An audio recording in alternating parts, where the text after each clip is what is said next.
Hey everybody, welcome to another On This Day in Canadian Military History video. Live stream. This one's going to be a bit different, kind of what we're doing. So today we're going to be looking at the Canadian Arctic, issues of sovereignty, defense, with a historical bent to it. There's obviously current events, political element to this, socio and economical, all of this stuff. So it's going to be inevitably leading to the present, but we're going to try and ground ourselves in some history. We got some really cool stories to talk about. And before I start, I did want to acknowledge that today is the first ever National Day of Truth and Reconciliation in Canada. We're honoring the children that were lost and the survivors of the residential schools in Canada, their families and their communities. That's going to play a little bit of a part in today, not the residential school part, but remembering stories of the Inuit people who live and still continue to live in the Canadian Arctic. So today, I'm really excited. Got a new guest who's never been on the show before. We have Cate Belbin. She's got some really interesting thoughts on all this stuff, so I'm really looking forward to it. Hey, Cate, how's it going? Hey, I'm well, thank you. How are you? Oh, not bad, not bad. Weather's getting a little cooler around here, so that's kind of nice to break from the heat for a bit. My gosh, is it ever? Thank you so much for this opportunity. I'm really excited to be here to talk about the Arctic. I know it's a little unconventional, but it will be rooted in history. There's a lot of really fascinating, important, crucial history to understand, especially in the Canadian context. Myself being a Canadian, I find this topic is very close to my heart. So we'll dive into that. Awesome. Just give me a second here. I will get this We do going. have a visual. Yes, we have some visuals today, and my computer is not cooperating yet again. There we go. It's always fighting me. There we go. Yeah, so if you want to take it away, that would be awesome. Yeah, I'd love to. Thank you so much. So this is the introduction to Canadian Arctic sovereignty. I do have the quote there. Canadian Arctic sovereignty to the Arctic in general is an area or a zone of promise and peril. And this is something that retired U.S. Admiral James Stavridis says in his book Sea Power when he talks about the Arctic and the Arctic Ocean more broadly. So just as was said, there is an important note. We'll go to background first. My background, that was the next slide. Yeah, sorry, I told you I was going to have some. This thing always fights me. I don't know why. There we go. No worries. There we go. All right. So some background. I thought it'd be really important to kind of cover my bases in terms of who I am, what I'm interested in, kind of give you a view into kind of perhaps where my bias is or where my perspective is. So my name is Cate. I do have a disclaimer there. I'm not an expert in the Arctic. I am by no means an academic of the Arctic. I just have a very deep-seated interest in the Arctic, and this will be the focus of my Master of Laws thesis, which I will get to eventually by the end. So I do have an undergraduate degree in history and politics from Trent University. I do have a law degree. I got my law degree earlier this year from Griffith University, which is located in Queensland, Australia. And at present, I'm doing my Master of Laws at Queen's University in Kingston.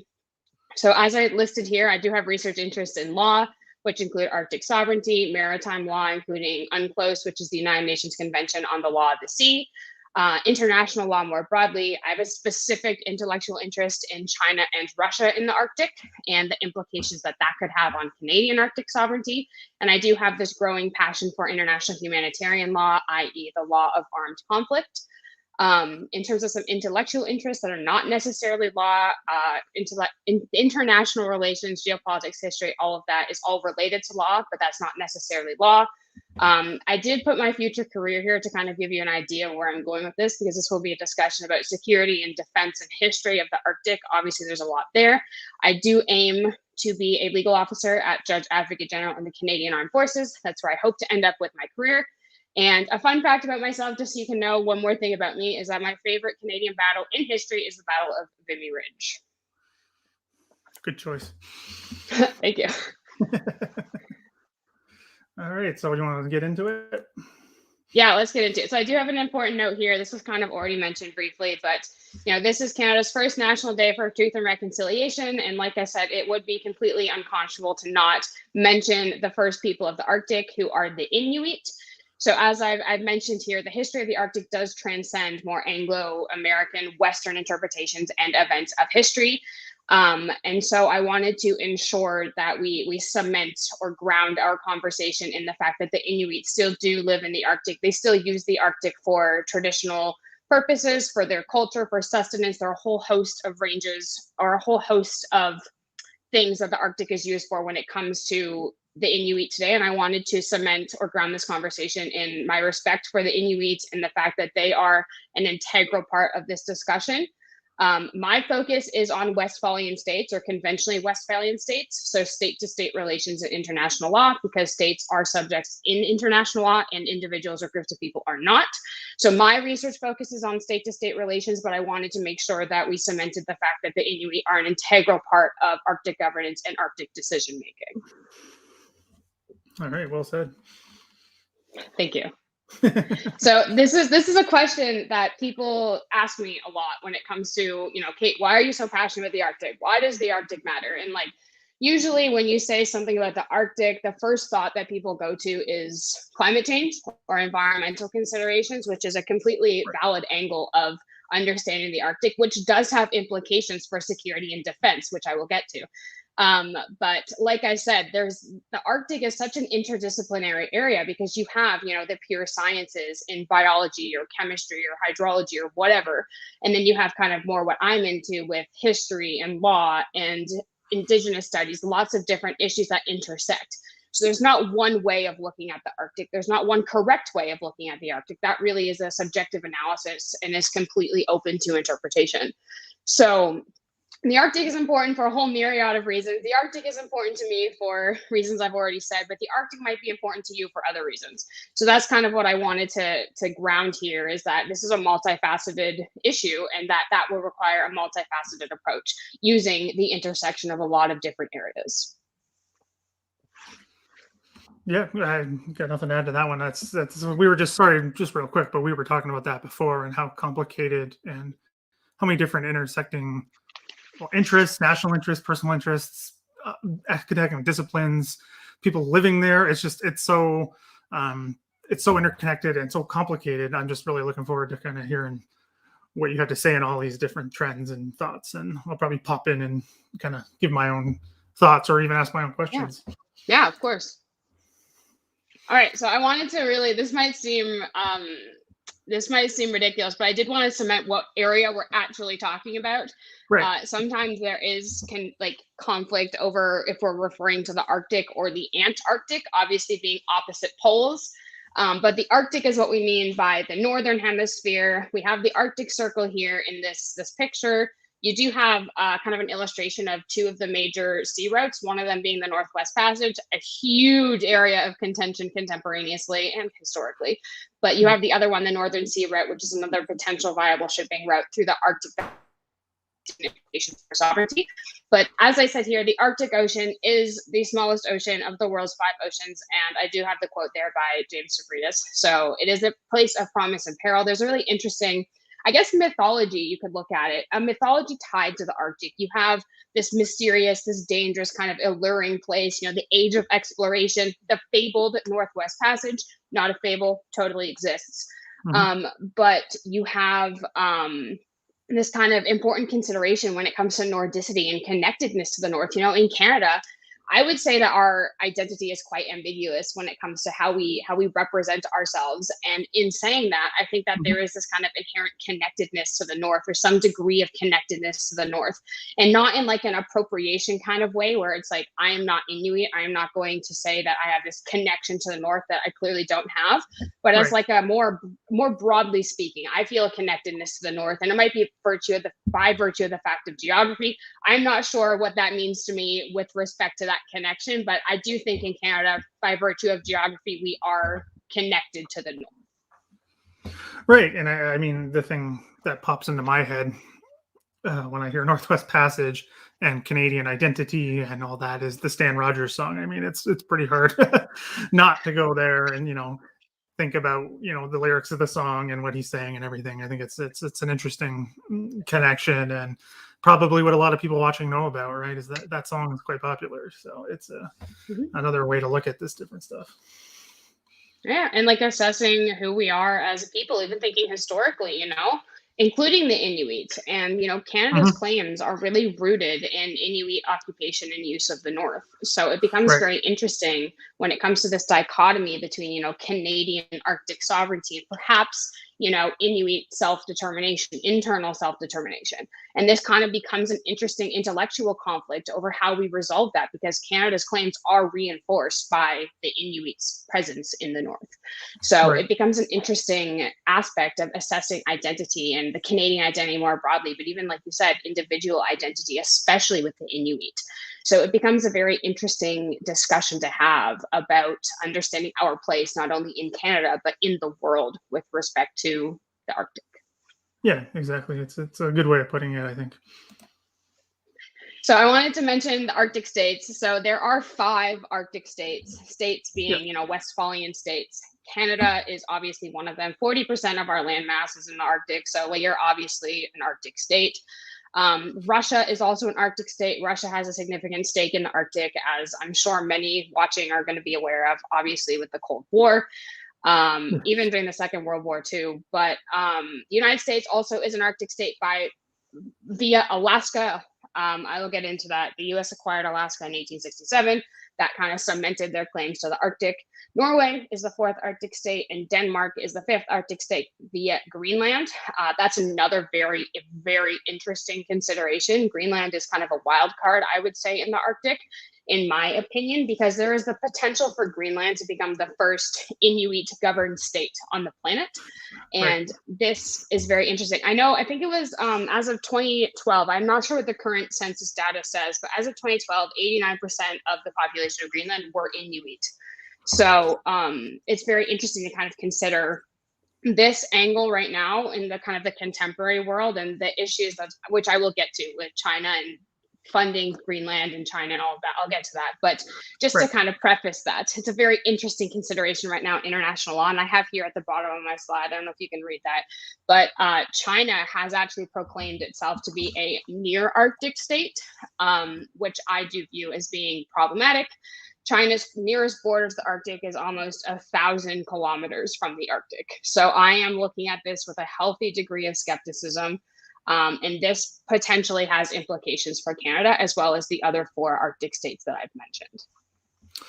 Right. And you sent me some stuff earlier this week connected to these more current issues, as I guess I'll call them for the history show, about kind of Chinese claims and then Russian claims, Canadian claims, and then the whole thing with, yeah, like you mentioned with Greenland, I thought to me was very, very interesting. I mean, again, we were talking before, my focus on my dissertation and everything was Second World War. So thinking Greenland and issues of sovereignty, my brain goes straight to, the Battle of the Atlantic and American involvement and everything. But I'm sure we can get into that a little bit later. There we go. All right. There we go. I just wanted to list some facts here, some really, really fascinating facts about the Arctic, because I feel like the Arctic is one of those regions that is kind of left behind.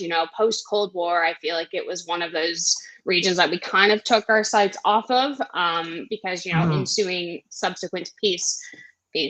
But something I really want to mention about the Arctic, especially in Canada's context. So I'm a law person. I have a law degree. My Master of Laws is usually central to legal issues, like I was kind of talking about before.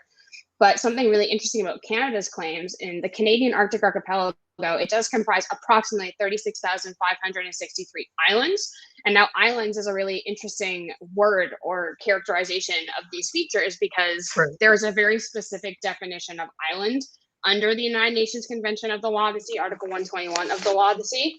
And this is incredibly important because if it is a natural island, then it generates certain maritime entitlements, which does have implications upon sovereignty. And if it is not a natural island, then there are other issues that arise with respect to maritime entitlements. So the Canadian Arctic archipelago has approximately that many islands. Whether or not they're actually islands for the sake of the law of the sea is to be determined.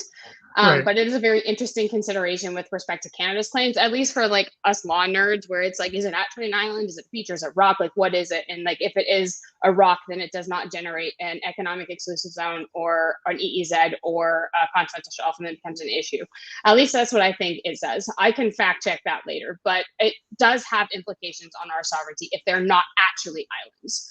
Right. So I do have here the Arctic produces anywhere between 10,000 and 50,000 icebergs. Like, obviously, this is a huge consideration when it comes to navigation and shipping and kind of the unpredictability of the region and some incredibly dangerous issues that can arise in this region, especially transiting the Northwest Passage. So I said, the Arctic covers a huge, huge, huge amount of area, 14 million square kilometers. I have sort of an environmental fact here. Polar bears and belugas are endemic, meaning that they are just in that area. So they're only found in the Arctic, which is really fascinating. I already said this, Greenland does have the potential to be the first Inuit governed state on the planet, which is really awesome from a self-determination standpoint. It's really awesome, I think, from a reconciliation standpoint, not necessarily in Canada, but reconciliation perhaps in international law. That's very interesting. And some interesting military history here. The USS Nautilus, the first US nuclear submarine to reach the North Pole. That's a really fascinating story, too, when it comes to understanding the strategic importance of the Arctic and how crucial nuclear submarines are. So I can get into that later. I have opinions on that with Canada. But yeah, that was a very interesting historical event in the Arctic. Yeah. And then the last one here. Yeah, sorry, just to jump in there. Just to jump in, but because I can't pass up something about the Nautilus because it's so. Yeah, of course. To me, it's utterly fascinating. That maybe this comes from when I was a kid. I do remember hearing about this as a kid, and not like understanding it, like understanding what that actually meant, right? Like going under the ice, coming up through the ice. I don't know. Maybe I didn't have the best understanding of geography as a kid, but I'm like, to me, that just was like mind-boggling that that was possible. Like that you could go under that much ice and then just come through, and then you're there. Like to me, it's so. I can't. Hopefully, I'm not the only one who thought that, but it's just it's remarkable. Very interesting. And that it was in a U.S. ship too, right? I think we have. I have American viewers, so I'm not, bashing the United States by a long shot in any way, but it's just so interesting, right? Because we have all these issues with sovereignty and what we're talking about today, and then you have this U.S. submarine that does this. I'm sure. Again, I'm not too sure what the whole story is, but there had to have been Canadian communication at some point with the Nautilus. I'm not too sure. It's it's really don't know. I would think so. Yeah, I'm not sure either. I would 100% think so. I would hope so. Yeah. I guess, given 1958 was before the Law of the Sea. This was really interesting. This was 10 years before the Manhattan crisis. I'll get to that. That one has a more interesting Canadian connection that I'm aware of. I'm not sure with the Nautilus. I'd be interested to find out more though, but it is such a fascinating story, especially given that time in history and given like the amazing feat that it truly is to have the submarine under the Arctic ice. And it's a remarkable achievement for the American military, especially given the time period. Well, yeah, the time period and then the context of the Cold War at that time too, right? It's a lot of one-upmanship at that point, right? So it's it's hard to ignore that context too, right? You can't. No, you really can't. And like it is really the strategic aspect of that, and it has reverberations today, which I think is so incredibly important. But yeah, no, it's really fascinating. But with like the last point I have here, the word Arctic, it does come from a Greek word, arctos, meaning bear, not polar bears. I wouldn't think. I think it has something to do with Ursa Minor and Ursa Major, the constellations. I would think that's why that is. I think that is why that is, but it is just a really interesting random tidbit of information about the Arctic. Like I can just imagine it now, sitting on an iceberg, just staring at the night sky and just seeing with like such clarity the constellations. That's the dream. That's my dream at least. But it's just, it's a really interesting tidbit of information. Yeah, it is like these things are seemingly small and unimportant, but they are important in how we think about stuff, right? It can't be ignored. Nope, not at all. All right, this is the lot of information slide. I put a lot of events on this slide. There's a lot happening here. Yeah, so if anyone watching for the live stream anyway, if you have questions or want us to clarify something, please do, just because some of the stuff I'm interested in, and obviously I love history. You don't have to say that, but we can do our best because I know quite a bit about the history stuff. But yeah, if we're on too fast or you want some clarification, please ask. Sorry, I gotta deal with my dogs. One sec. Yeah, so I'll take over for a second. So we're gonna start by looking at the different Western connections to the Arctic, and how I think maybe popularly a lot of us understand it. So it's really interesting to the things that are picked. And actually, before we go on, Kate, there's an interesting comment here. I don't have any reason to dispute that.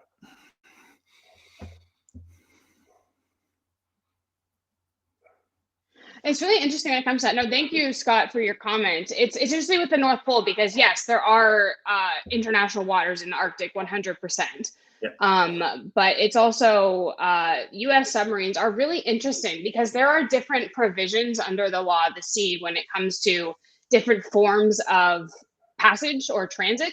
So you have things like innocent passage or transit passage. Transit passage is more like international straits and kind of that discussion.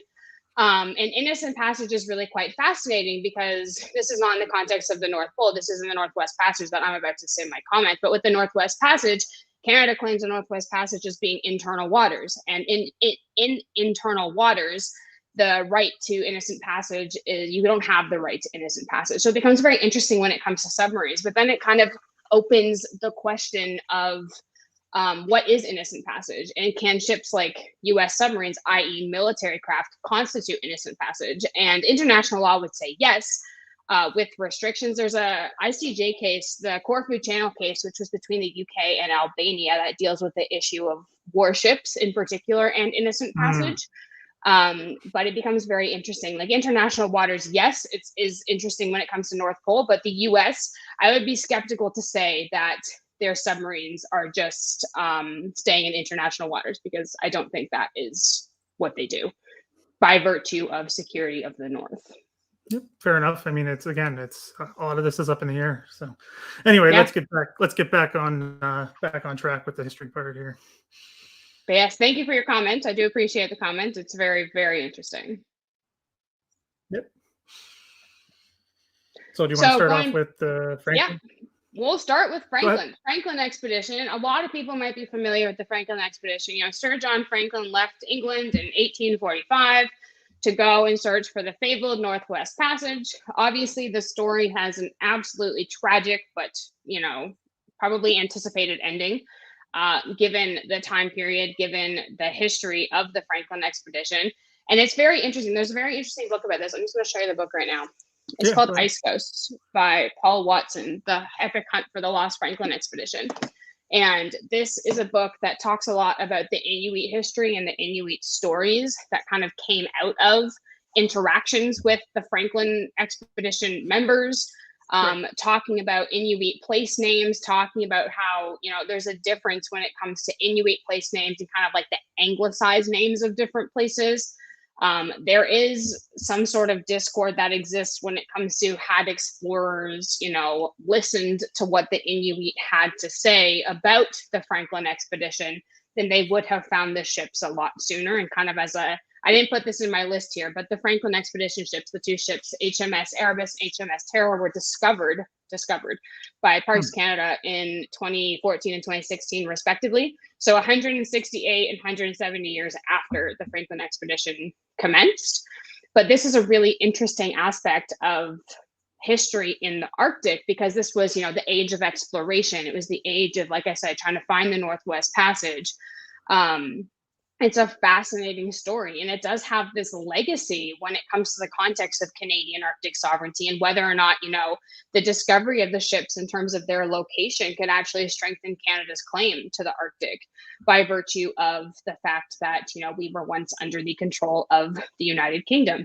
That is a very interesting aspect of Canadian Arctic sovereignty. There's also a discussion about whether or not, you know, historic waters claims, historic water historic watchers claim, there we go, might arise when it comes to finding the ships and their location. Right. So it does have reverberations today when it comes to how we understand sovereignty, and then kind of understanding the age of exploration and why it's still so important for us to understand this kind of history.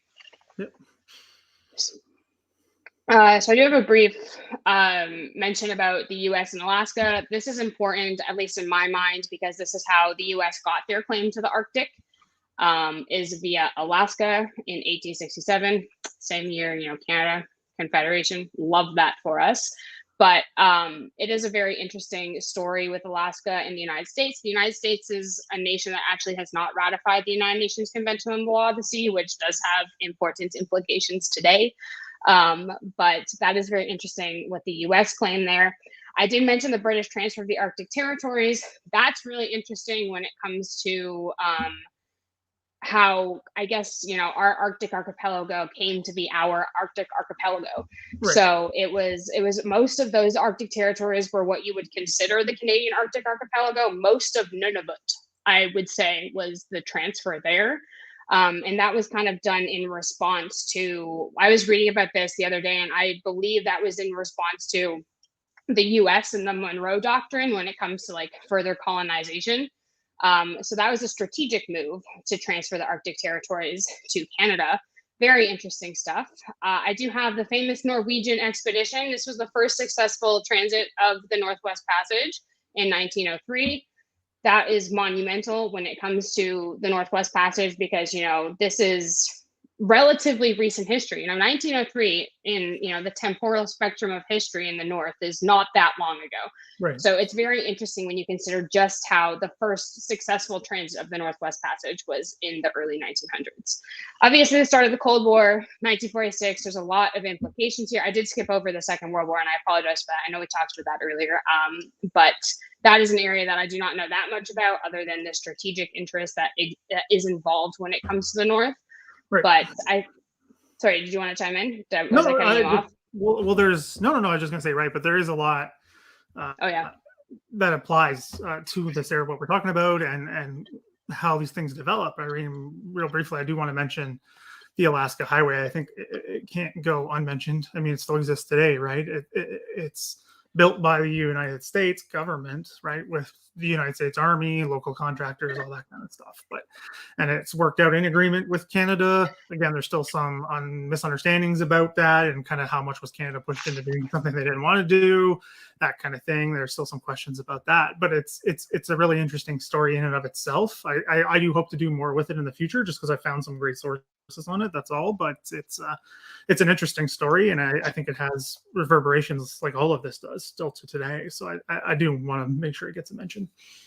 Oh, 100%. It certainly has reverberations, especially when it comes to Canadian involvement in these kind of projects. And that kind of segues perfectly into the establishment of NORAD. Right. But it's one of those issues that, I think that obviously the context of the Second World War, the context of the Cold War, you have the strategic importance of the Arctic, of the North more broadly, but then you also have issues today where did Canada acquiesce too much to the United States when it came to undertaking these initiatives, and how does that undermine or not our sovereignty today? Right. I am in the affirmative. I do think it does undermine our sovereignty to some extent. I do believe in collective security. I am a lover of NORAD. I love NATO with all my heart, but I do think that Canadian Arctic sovereignty has been, I guess, we've conceded a little bit too much, I believe, to the Americans in the name of security. And I don't think that's a bad thing. Prima facie, that's not a bad thing. But I think when it comes to the implications that we're having today and how the US does not recognize some of our sovereign claims in the Arctic, I think that is kind of problematic and has the reverberations from that historical context of Canada sacrificing perhaps too much sovereignty. That's just my 2 cents, but I'd welcome other perspectives.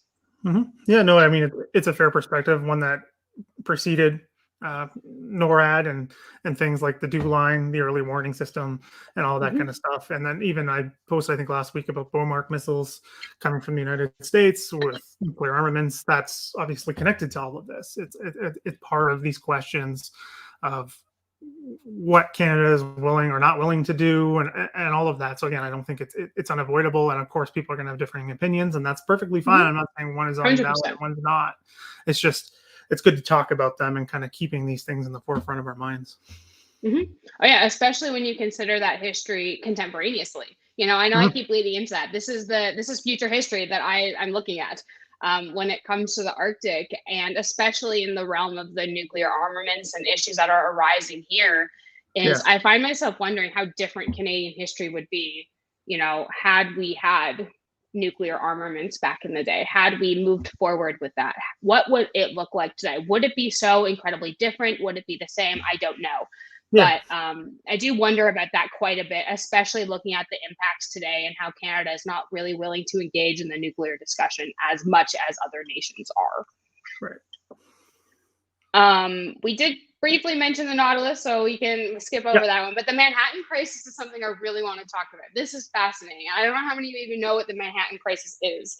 But so this is important when it comes to the U.S. acquisition of Alaska, because because oil was discovered in Alaska in 1968, and the SS Manhattan was an oil tanker that transited the Northwest Passage in 1969. And this was the first commercial ship to transit the Northwest Passage. So this is obviously a monumental aspect in the history of the monumental event in the history of the Arctic when it comes to looking at the Northwest Passage as a viable commercial shipping route. And now this, of course, has implications today because of the changing climate and the impact of climate change. The Northwest Passage is more accessible, it's more open. You don't have, well, you do still have the issues of like ice, but you don't have it as much as you would have back in the day. So the Right. Manhattan Crisis was kind of born out of Canadian concern for the environment, the fragile Arctic environment. Obviously, it's a very unique ecosystem in and of itself. And so what Canada did, what I have there in parentheses, is the Arctic Waters Pollution Prevention Act. Canada passed this legislation, which was an effort to kind of try to exert jurisdiction for all ships that were coming within 100 nautical miles of the Canadian Arctic coast, Right. which would have captured the Manhattan in this context. But it's very interesting because it was for environmental reasons only. It was to protect the Arctic environment, but it was also kind of like this really, really creative, strategic way of asserting jurisdiction over this area Yeah. that has been contested in terms of whose sovereignty is it anyway.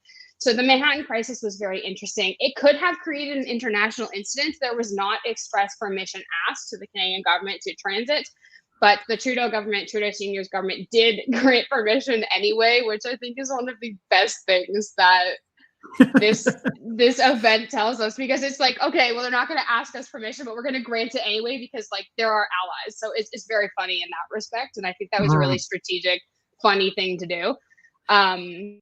But Canada, like I was saying, I don't know what the role of the Nautilus expedition was with respect to Canada, but with respect to the Manhattan Crisis, Canada did have a significant role to play. Canada did send two Coast Guard vessels, the John A. Macdonald and the Louis Saint Laurent, to assist the tanker Right. when it comes to the ice. And there's actually on record, there's 12 times that our two ships assisted this tanker with the ice. So our ships did facilitate the passage of the Manhattan, which I think is really interesting. And like I said, this could have created an international incident. This could have been a significant problem, but it's actually one of those examples of creating a zone of cooperation. And so I think that that's really important, especially in the North. And I think this is kind of like a really interesting example of, two countries that do have, conflict when it comes to sovereignty claims, but they can cooperate and get things done. Obviously, it's in Canada's best interest in this case because of the environmental impact or potential environmental impact. And then, like I said, this has reverberations today because you have issues of what do you do if there is a tanker transiting the Northwest Passage and then there's an oil spill? What do Right. you do if there's an oil spill, in the Arctic? How do we respond to that? And I do not have the answer. I do not know how we would respond to that. There's not like a comprehensive way to respond to an oil disaster that I am aware of. I know that the International Maritime Organization was working on a polar code for shipping. I don't know where that went. I have no update on that. Hmm. But this region does pose a strategic issue for environmental impacts like oil spills. So, obviously in the memory, we have Exxon Valdez, we have Deepwater Horizon. There's so many Yeah. different aspects with like the exploration and exploitation of oil in particular that create problems for the Arctic. And this is just one example of how that was kind of curtailed by Canada, strategically going to not only assist, but also to pass environmental legislation, which is like the most Canadian thing to do. Yeah. So And it's a sorry, very, just to, very interesting. yeah, sorry, Yeah, just to sorry. jump in there, because the one thing because now my I'm rejogging my memory of the reading is about the Manhattan is it was an oil tanker, yes, but it was empty when it made its Mhm. transit. So, and I think that's interesting, and it's not just a fact for a fact, but because, and again, I don't know the law stuff well at all, but the essence of what is commercial shipping matters based upon the goods of said Yeah. vessels, which I think Mhm. is interesting because they just were trying to do it, not necessarily for oil shipments, but just to see if it could be done. And they did Exactly. it, like you said, with Canadian outright assistance to doing so. Mhm. So I think Yeah, it's an I don't think they interesting. could have done it No, I don't at think so either, Canada. based on my very limited understanding of it and what I you sent me and what I read about it. It couldn't have been done. So it's very interesting, right? That the ship was empty, and that brings in all kinds of legal questions. And then there's Canadian, not acquiescence isn't even the right word. Canadian support for such things is again another thing I don't think we have an answer for, but it's just an interesting element to think about because these things do matter in pure Yeah. legal terms, and then even how people understand this stuff, right? You can throw Mhm. legal stuff out for a second, right? And all these empty ships are going through. Why?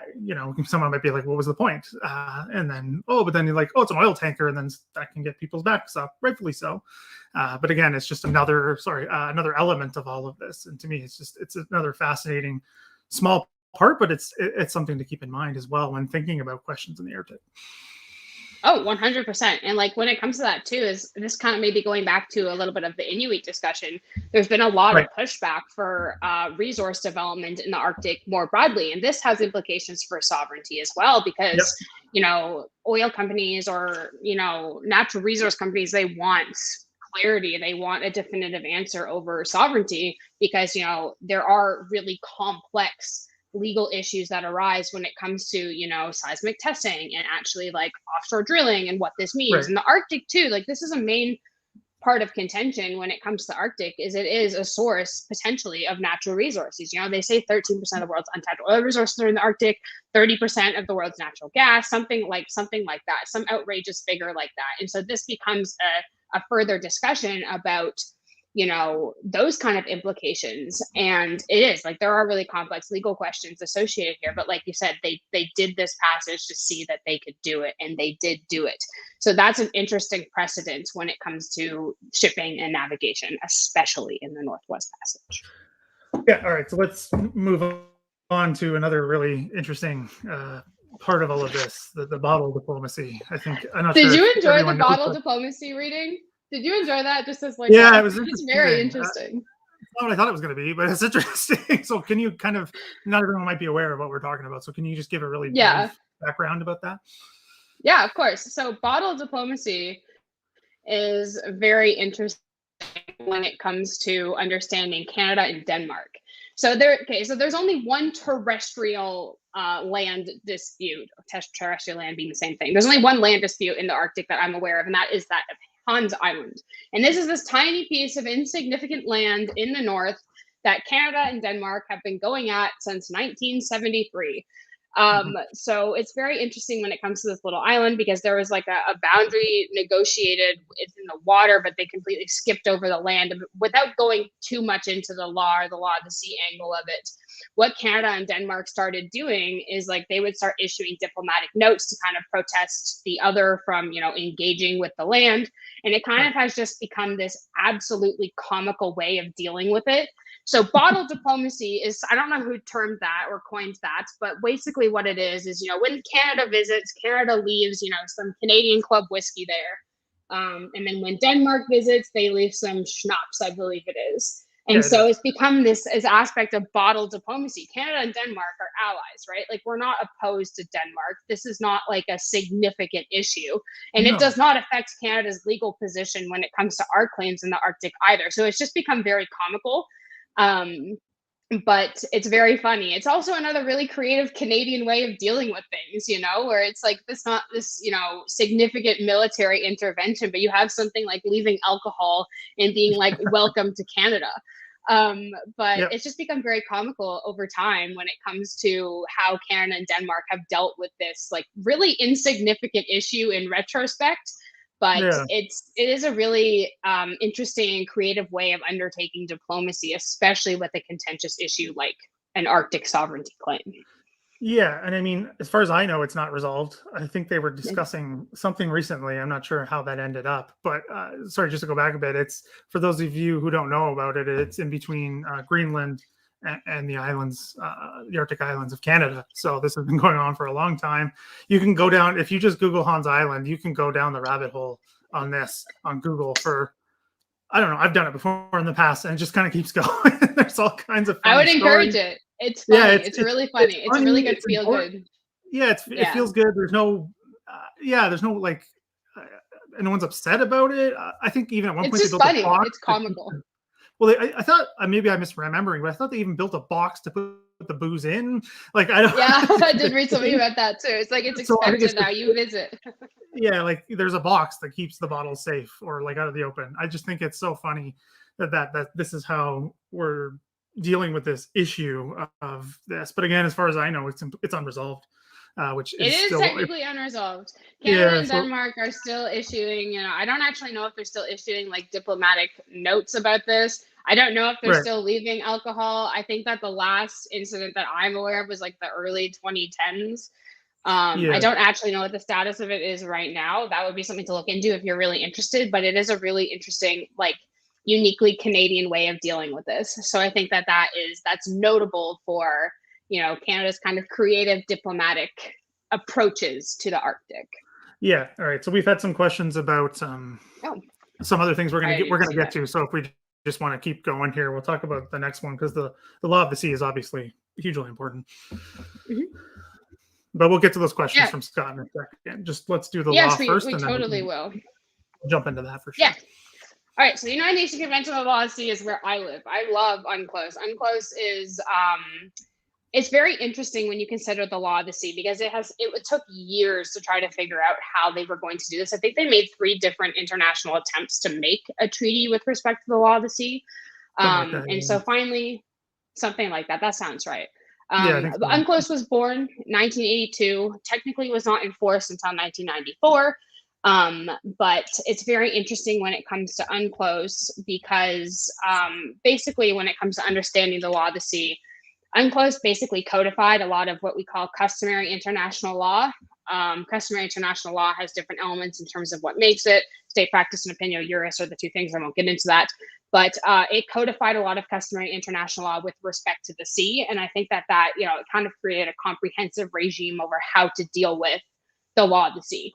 And so it's really interesting, kind of like I said earlier, Canada, the United States has not ratified the law of the sea. And this is what people think this is because of implications that it could potentially restrain their freedom of navigation exercises. There are a lot of issues that arise when it comes to why the US is reluctant to ratify the law of the sea. There are a Mm, lot of strong arguments for why they should. There are arguments why they should not. That kind of just depends on your opinion on the law of the sea. I think it would be in the U.S. best interest of the U.S. to ratify the law of the sea. There have been attempts made to do this; it just hasn't actually kind of came into being. But just as a side note, Canada did ratify the law of the sea in 2003. Russia ratified in 1997. Norway ratified in 1996. Denmark ratified in 2004, and China also has ratified the law of the sea, which is very ironic when you think about the South China Sea, but that's an aside. They ratified the law of the sea in 1996. So all the Arctic states that I mentioned with respect to the law of the sea, except for the United States, have ratified the law of the sea, which means they are bound by the law of the sea. The US is still bound by the law of the sea to some extent by virtue of customary international law, but that becomes a little convoluted and complicated with respect to the legal aspect of it. yeah, But my point is that the law of the sea has been very beneficial when it comes to understanding Arctic sovereignty. There are issues that arise, kind of like what I alluded to earlier with the designation of islands in the Canadian Arctic archipelago. Right. And there's some really technical, interesting legal issues that arise when it comes to that, especially with different maritime zones, internal waters, territorial sea, the contiguous zone, the EEZ, the continental shelf is probably the main point of contention, I would say, with a lot of Arctic states. But it is definitely a monumental feat in international law to have something like the UN Law of the Sea. Yeah. It's. I mean, historically speaking, particularly with the United States or Britain, the world wars, right, revolve in many ways around sea shipping. United States freedom of movement. They literally entered the United States enters the First World War because of shipping and the violation of neutrality. So it's again another important thing, and how this all connects. But anyway, let's keep moving. So now we're on to the end of the Cold War, and then an important part for Canada is the Nunavut land claims. Yes. So the end of the Cold War obviously is a huge aspect of the world understanding, lasting peace, hoping for lasting peace, I guess. There are obviously arguments for and against that. Depends on your opinion or where you stand on that. But when it comes to the end of the Cold War, the reason I mentioned this as being monumental for the Arctic, or an important issue or aspect or historical event for the Arctic, is because I would say that after the end of the Cold War, the Arctic really was not a focal point of attention for the international community. I think after the Cold War, it kind of dissipated in the consciousness of people as a broad generalization. Obviously not in Canada or the United States, but in other parts of the world, I would say that the Arctic kind of became less important after the Cold War ended. And I think that that has implications for how we understand the Arctic today. I think that we were talking about this really briefly before we went live, but there are some Cold War ethos they are saying that are kind of building back up in the Arctic nowadays with the Russian military buildup in the Arctic. There's some concern about what that means for Arctic stability and security, but even more broadly, international peace and security. Cold War 2.0 question mark is kind of what some people are concerned about. But moving on to the Nunavut Land Claims Agreement, that is obviously a huge, huge, huge aspect of Canadian history in and of itself, because this kind of did secure Canada's Arctic claims by virtue of the Inuit. And so going back to how integral and important the Inuit are, not only to understanding Canadian culture and heritage and identity, but also when it comes to Canada's legal sovereign claims to the Arctic or their part of the Arctic. So that is a hugely important aspect of how we understand Canadian Arctic sovereignty. I did see a comment about the Arctic Council, I think Scott wrote. I did have that on my list. Yep, so the Arctic Council is a huge part of this. Arctic Council formed in 1996. They are an intergovernmental forum that deals with promoting environmental, social, and economic aspects of sustainable development. Obviously, these are all hugely important aspects about the Arctic. Sustainable development being probably, on the forefront of thinking.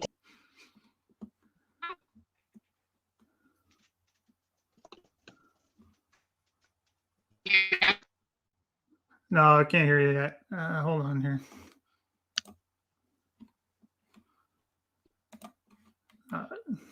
Why don't you try leave the stream and come back in? I'll let you back in. Okay. Sorry about that, everybody. We're having a bit of a technical hiccup there. My gremlins have got into the system there. Is that better? Can you hear me There now? we go. Yeah, now we're good. I don't know what's happening here with the internet. It might just be the weather. We're supposed to get really bad rain. Yeah, it could be. Yeah, sorry about that. So yeah, sorry, we lost you a little bit. You just started talking about the sustainable development element of the Arctic Council, and then you kind of went fuzzy on us. So yes, sustainable development, very important aspect of the Arctic Council. The Arctic Council obviously kind of being, on the forefront of Arctic governance. They do have 8 members, and they have a number of non-governmental organizations. The 8 members of the Arctic Council, you have Canada, the US, Russia, Norway, Iceland, Finland, 2 more. Give me a sec. I have this written down. Iceland, Norway, Sweden. Yes, Sweden. I did forget Sweden. There are 8 Arctic members. And then you have a number of Arctic states that are observers, like Japan. I think South Korea is also one. You have China, as I've already mentioned, and then you have a Yeah. number of NGOs who are also kind of observing. But there are also six, I think, Inuit or indigenous organizations that are a Right. part of the discussion, which is, like I said at the beginning, so incredibly integral to how we understand the Arctic, how we understand Arctic governance and decision making. They will be and should be a central aspect or part of these discussions. And like I said before, I do not mean to leave them out of this discussion. My focus is just on state to state relations, but Yeah. I do want to hammer home that point that they are integral to this discussion no matter what. But yes, the Arctic Council is very important for how we understand the Arctic today. Yeah. My next historical event is Operation Nanook, which is the Canadian Armed Forces Arctic exercise. So this is a northern operation. There are a lot of different activities and events when it comes to the defense of Canada and the North. So just a brief summary of this. There are activities that are undertaken in the Northwest Passage, which is also to show Canada's presence in the North, which I think is really quite important. During the Harper era, Stephen Harper, Prime Minister Harper, used to go up on this operation to partake in this campaign, which was really integral for understanding, Canada and kind of being there when it comes to this is Canada, They also do security and defense exercises. There are like simulated emergency disaster exercises, which is so important because there is not really a comprehensive search and rescue regime in the Arctic. I'm not sure if the International Maritime Organization is working on that, the IMO. They might be. I'm sure that has something to do with their shipping, the Polar Code. But that's another issue when it comes to the opening Arctic and what this means for search and rescue, what this means when it comes to tourism.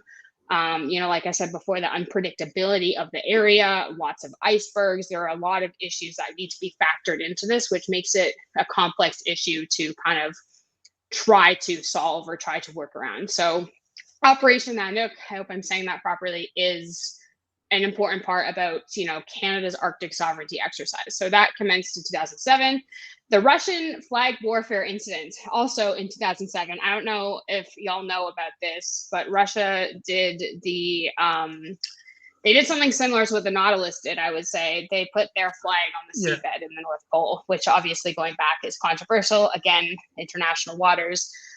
Problematic for other Arctic nations when it comes to perhaps looking at the intentions of Russia and what Russia intends to do with the North Pole. There's actually a really interesting quote from that I have from Peter MacKay. He said in response to that, quote, "You can't go around the world and just plant flags and say, we're claiming this territory," end quote. So that was a very interesting aspect of Arctic history, because it's true, right? You can't just go around and like plant your flag and be like, this is mine now. But it is interesting. Like I look at this a little bit with comedy, but also with a little bit of trepidation, because it might signal, China's eventual intentions with respect to the North Pole. So we'll see where that goes. But that was in 2007. Very interesting stuff. I don't know how many of you know about the Russian spy whale incident. This was something that really bothered me for a very long time back in 2019. I was very upset about this. It's an absolutely genius plan if it was actually a Russian spy whale. I think the consensus on that now is that the beluga was super friendly to humans because it was a former captive beluga. But if you don't know what I'm talking about, there was a beluga whale found in Norway. Norwegian fishermen discovered this whale, and it was wearing a harness that was made allegedly in Russia, and it had like a GoPro mount on it. So there was some concern that this kind of became the Russian spy whale, which is not unprecedented. The U.S. military has used cetaceans before in naval operations, but it is a genius operation using a beluga because, like I alluded to before, belugas are endemic to the Arctic. They're only found in the Arctic. So it's very interesting when it comes to the use of the beluga and how that could potentially be like the espionage whale. It's a very funny, very, very scary aspect if that is what the case was. But it is a monumental event for me in my mind when it comes to the Arctic, because I remember being very angry about that when I first saw it. Well, I mean, but also, sorry, just to throw this kind of back to Yeah.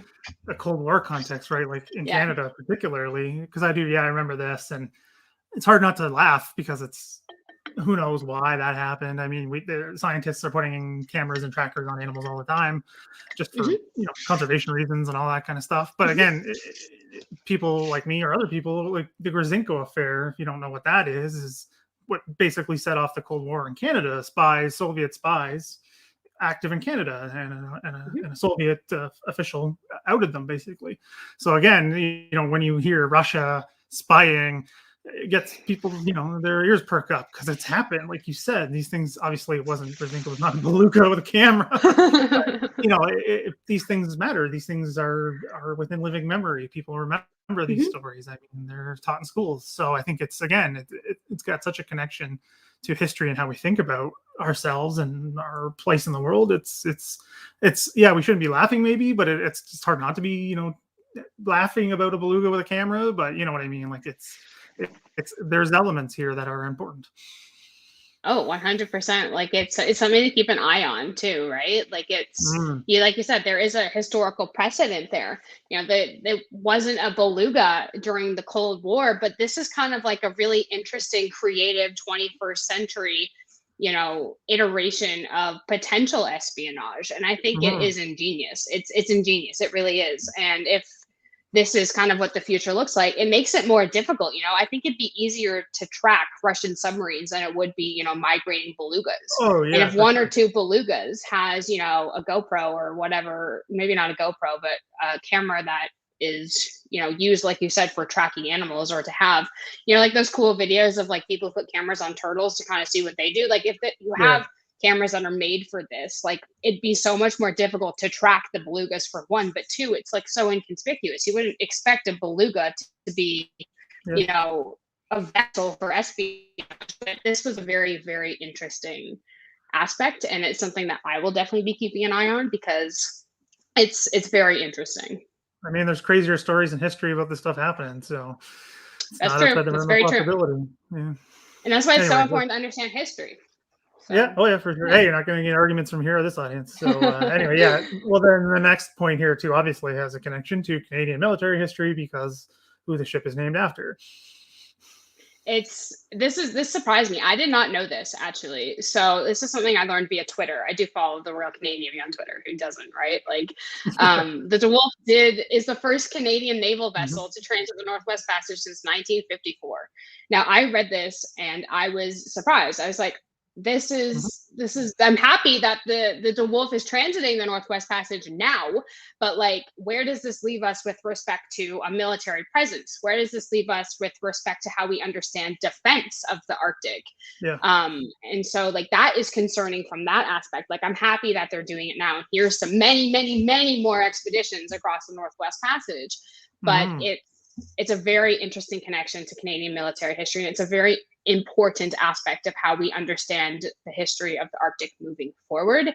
And then I did put in the AUKUS Security Pact as a side note because of the whole contention over nuclear submarines. And, Australia is getting nuclear submarines in an effort to counter China in the South China Sea, which does have reverberations in the Arctic, believe it or not. So that is very interesting. Canada was left out of that agreement. You may or may not have thoughts about that. You may have reservations about that. I have reservations about that. I have a very biased opinion when it comes to that, but this is important for how we understand Canada moving forward, especially when it comes to nuclear-powered submarines, or lack thereof. And I mean, yeah, we started with the Nautilus, which was a nuclear-powered submarine, so it's kind of coming full circle. But yeah, I don't want to get hung up on this too much because it just happened. We don't know where this is going. This is not Political Science Channel, so let's I don't want to get anybody upset, so we'll just we'll push forward here because we're getting close to the hour anyway. So. Yeah. But this, we're almost there. Holy moly! Yeah, I told you it was going to go by fast. So this is a good list, the kind of way of thinking about this. It's a great little list. All right, so moving on, I'll go through this quickly when it comes to this case study of the Northwest Passage, as I already alluded to. Franklin expedition, the ships, where they were found. obviously understanding, like we talked about like 5 seconds ago, the brief military angle of that with the DeWolf right now. Like I said, Canada claims the Northwest Passage as internal waters, but most do not see Canada's claims as valid. They view the Northwest Passage as an international strait. Is it? Is it not? I can't make that determination. But it's very interesting when it comes to the potential for navigation and the proliferation of commercial shipping. There are also concerns about tourism, like I said, search and rescue, but there are also narratives that are being advanced when it comes to the potential for the Northwest Passage being used for illegal activity, drug right. smuggling, human trafficking, terrorism.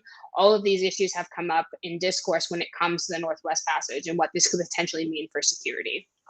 That's all I'll say about that, just to move on, unless you wanted to add something. No, I mean, yeah, that's it's one of those areas that we're talking about today that has hardly any historical context because it hasn't been open. I mean, as someone mentioned, there's been a few obviously transits, we know that, but nothing like what we're talking about, what could potentially happen. Mm-hmm. So, all right. So again, contention, I kind of already alluded to that. Natural resources, both biotic and abiotic, Arctic fisheries, natural resources. There are implications in accordance with UNCLOS, navigation, climate change, indigenous issues, strategic and military threats. We kind of already talked about all of that, so we'll skip over that so we don't have to go into that in depth. My next slide is about security and defense. No, I just don't want to like repeat myself and then kind of like go over. Yeah, sorry, I was reading a question that we'll get to in a second, but yeah, go ahead. Okay, so for security and defense, I did talk about relevant international organizations that could play a part when it comes to the Arctic. Obviously, the United Nations Security Council, International Maritime Organization, NORAD, NATO, the International Court of Justice, the UNCLOS arbitration, and the Arctic Council. They all have a role to play. Domestic governments in the Arctic, I did talk about here when it comes to Canada. Where does that leave us? That's I guess you can form your own opinion on where that leaves Canada. But I did have a point to make about the Inuit, and I've been tinkering with an idea as to whether or not it would be a breach of the Crown's fiduciary duty or obligations that they have towards Indigenous people in Canada when it comes to some of these external threats that arise in the Arctic. Sorry, my dogs are barking again. Yeah, go ahead. So I did want to talk about some issues that arise potentially when it comes to like the Canadian government relations with the Inuit. Right. I was tinkering with an idea of an Arctic treaty and what this could mean because, the Antarctic does have a treaty, which was signed in 1959. Like, obviously, there's a different context in the Antarctic. The Antarctic is a nuclear-free zone. There are a lot of issues that I don't think could be translated to the Arctic by virtue of who the Arctic states are. So I did tinker with that. And then I did list security as being a whole. Understanding security is so incredibly broad. Like I said, here you have national security, international security, food security, energy security, cultural security, economic security, environmental security. There's so many different angles here. So yeah, that's what I'll say about security and defense. I can't see the question. It's okay. We'll get to it in a second. Okay. I just wanted to move forward here. So I did want to do this. Actually, no, we can do it now. Just hold on a second. I got too much running here. It's an interesting one. I think we've got the answer within the chat. I think this is right, but I don't know if you know about this or have an answer for this one, but the Mulroney government announced they're going to acquire nuclear subs and then didn't. To me, I remember from my very limited reading that I had to do for Canadian history this time period, it was just a money issue because that seems to be always an issue with Canadian defense procurement. But again, Scott has also chimed in and said end of the Cold War, which also makes perfect sense to me. I don't know if you know anything about that at all, or I do not know much about that. I'm not sure. I mean, I have ideas, kind of like what you said. I think that expense is a huge part of it. I do think that also there might be a more deep socio-cultural reason for that, in the sense that I don't know how familiar you're with or with viewers are when it comes to kind of that narrative that Canada's more of a peacekeeping nation as opposed to a militarized nation. Yeah. So I think that has something to do with it. Okay, so that's good. I wasn't sure. I was like, I didn't want to assume, but I guess that makes sense. But I think that might also have something to do with it. There's also the issue with nuclear power in Canada. We've had, I mentioned the Beaumont. well, the Beaumark missiles, right? That was a huge contentious Mhm. issue in Canada for quite some time about nuclear arms. Yep. So again, I think we have a few.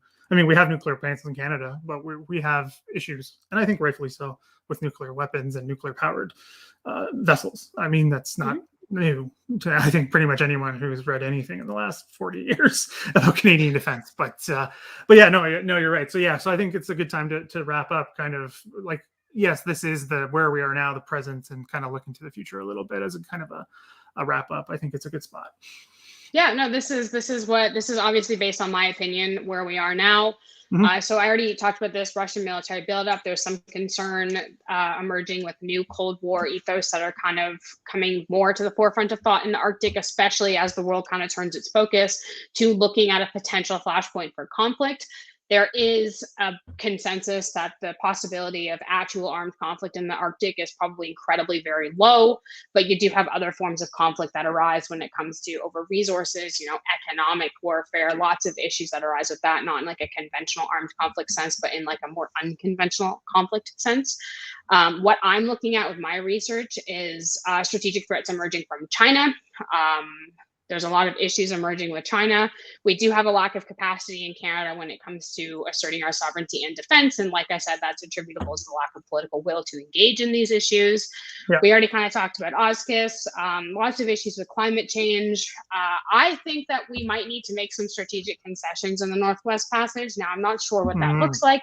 I have an idea of what it might look like, but I do also think we need more NATO engagement. This is why I write Norway has the best approach, in my opinion, because Norway is very skeptical of Russia and they are for NATO involvement in the Arctic. And I think that that is a really good idea, especially right now. Right. Canada's a little more isolationist, and the reason we're like that is probably because a lot of our NATO allies do not recognize our sovereignty over the Arctic, especially with the Northwest Passage. Yeah. And then I put a hypothetical: what happens when the U.S. if they start doing freedom of navigation exercises? What does this mean for Canada? So there are some things to think about. I do have a couple more points to make on the next slide, but yeah, we can go to the next slide. So we have the beautiful DeWolf there sailing in the Arctic, and then that's the Twitter post that announced that this is the first naval vessel to transit since 1954. So what I think, like I said, I alluded to perhaps these strategic concessions with the Northwest Passage. Perhaps we could view the Northwest Passage as an international strait, but Canada could retain some degree of sovereignty and jurisdiction, perhaps akin to, I don't know, the Suez Canal or the Strait of Gibraltar. We could look at the issues of nuclear submarines. That's a debate we're probably going to continue to visit. I know I was watching a global news segment, the West Block with Mercedes Stephenson, and Mark Garneau, the foreign affairs minister, was talking about how Canada is not interested in nuclear submarines. Obviously, I have my own opinions about that. I think that's a mistake. I think that we are at a strategic disadvantage without that capability. I do think we need to move with our allies in NATO. I think this is kind of connected to making strategic concessions because we need our allies to be on our side with this, especially when it comes to emerging threats from China and from Russia. China more so than Russia, in my opinion, but we don't have time to get into why I think that. But my final solution is something similar to the Svalbard Treaty. So the Svalbard Treaty was signed in 1925, and this recognizes Norwegian sovereignty over the Svalbard archipelago, but it gives equal rights to economic resources to all the parties of the treaty, and the archipelago is not to be used for warlike purposes. So I think this is really interesting when it comes to Canada. I think that it won't be similar in the sense that there are a lot of other interests at play, like Indigenous interests, for example. UNDRIP, the Universal Declaration of the Rights of Indigenous People, this has been passed into Canadian law. So there are issues with development when it comes to that. There are questions of who is going to enforce the treaty. Will it be the Canadian Navy, Royal Canadian Navy? Will it be the Coast Guard? Who will it be? Excuse me, we cannot expressly exclude countries like China because that's not in the spirit of international cooperation. So that becomes potentially problematic too when it comes to how are we going to deal with China if that happens. This is not a perfect solution. It's just an idea that I wanted to float by, ideas that I've been thinking about lately when it comes to how we can solve this issue. And there's one more thing I want to say on the very last slide. So if you want to go to the last slide. So thank you for listening to me ramble about the Arctic for the last hour and 8 minutes. But I did want to give you a piece of background really quick about this picture. So I took this picture. This is Baffin Island. Awesome. So yeah, it's a beautiful, beautiful sight from the sky. I was flying back from Australia last year because I was stuck in Australia during COVID. I was at school there. And this was my journey home. So we flew over Scandinavia, we flew over Greenland, and then in northern Canada. So it's an absolutely beautiful place. It's a place of complete mystery. It's a place of peril. It is a place of promise. And I don't know what the future looks like, but it will be something to watch, and it is something that I think that will continue to, be in the forethought of the minds of Canadians for years to come, because it has such implications both in history and in the future. So thank y'all for listening to my tangent today. This was fantastic. I'm so grateful for the opportunity. Of course. Yeah, thank you so much. Yeah, that was fascinating. I mean, there's so much here. I mean, I keep saying that, but it's just true. It's just so many things to think about. There's so much historical context here. Like, I obviously I'm a historian, I can't stop thinking about it. You said Svalbard, which does have a Canadian connection with the military, because the island of Spitsbergen was evacuated by Canadian Army troops during the early years of the Second World War. That didn't know. They thought the Germans might be there. They didn't know. So they thought that might have been Canada's first combat. Didn't turn out to be that they were there, but it's still part of this. It's still part of what Canada does or doesn't do, right? We've had military involvement in the North, with the North Atlantic run, the Arctic run into Russia, the Soviet Union during the Second World War. And this continues through today, as you mentioned so greatly throughout this whole time period. So thanks a lot for coming on. I really appreciate it. This has been a different one. I hope everybody enjoyed it. We kind of did a different thing today. If you guys like it, please let me know. It was something I really enjoyed. So thanks again for coming on. I'm just going to sign off, and then I'll come say bye. So thanks everyone for watching. I do really appreciate every one of you coming on and watching. If you like kind of what I'm doing with the channel, social media, please support me through Patreon or buy me a coffee. The links are below. I can't do without all this, without the support. I can't keep running all these different live streams and everything without it. It's something I need to keep this going. So also what you can do to help is subscribe to the channel. That's a big, big help. I need as many of those as I can get to keep this stuff going so it gets more attention. And leaving some comments below would also really, really help about the show and kind of giving people your opinion on what you saw. So thanks to that, everyone. So for nothing coming up for the next couple of days, I think if you follow me on social media, I'm going to the Defen Bunker tomorrow. Hopefully I can do something with that. We'll see what they let me do, and maybe get some good video of the place. And then Monday, I have another prime time, as I like to call them, prime time history chat with Alex Suchin about his book about munitions disposal after the Second World War. So kind of moving into that sort of Cold War time period and Canada after conflict. So that should be a really good one. He really knows his stuff. So really, really looking forward to that one. So keep an eye out for that. And I'll be mentioning that on social media very soon. So thanks again, Kate. It was great having you on. Did you like coming on, talking about this stuff? Yeah, that was awesome. That was fantastic. Thank you for facilitating that. Also, thank you to everyone for listening to my tangent. I can rant about the Arctic whenever you want to talk about the Arctic. So, all right. Well, we'll keep an eye on if things happen, or if you got some new work, you'll definitely be welcome back on the show. So thank you so much. Thanks again. Thank you for everyone for watching, the great questions and the comments in the sidebar, which is always good to see. So everyone have a good day.